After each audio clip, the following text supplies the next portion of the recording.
Je suis à la recherche de la meilleure boisson pour bien démarrer sa journée, alors après avoir vu le maté hier, aujourd'hui on voit une alternative au café, le Yano. C'est un mélange de céréales torréfiées avec notamment de l'orge, et ça se veut avoir un goût proche de celui du café afin d'aider à limiter sa consommation en caféine. Au niveau du prix, j'ai eu ce paquet pour vraiment pas cher, de quoi revenir à environ 6 centimes la tasse, donc on est sur du 5 étoiles sur 5 au niveau du tarif. Sauf que ce tarif c'est celui de la version filtre. Pour un peu plus cher, vous avez la version instantanée. Mais bon, même si comme moi vous n'avez pas de machine et que vous devez galérer avec un filtre papier, c'est pas non plus le bout du monde, donc ça ne m'empêche pas de lui mettre la note de 4 sur 5 pour la praticité. Maintenant, passons aux bienfaits de la boisson.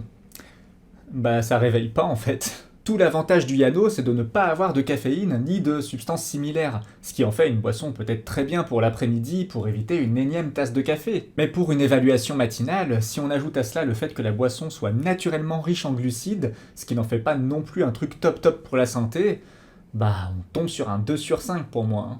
Quant au goût, bon ben parlons-en aussi. Je ne vais pas être trop sévère parce que je suis à peu près sûr que si je découvrais le café aujourd'hui après des années d'Yano, et bah ça me ferait le même effet. Toujours est-il que même si je perçois des similitudes, ça reste vraiment relatif et pas dans le bon sens du terme, donc selon moi, on tombe aussi sur un 2 étoiles sur 5. Et hélas, finalement, ces 2 étoiles, et bah ça va aussi être la note globale que je vais donner à la boisson, cette fois en comparaison avec les autres boissons que l'on va tester. Et pour ne pas rater ces futurs tests, justement, n'oublie pas de t'abonner.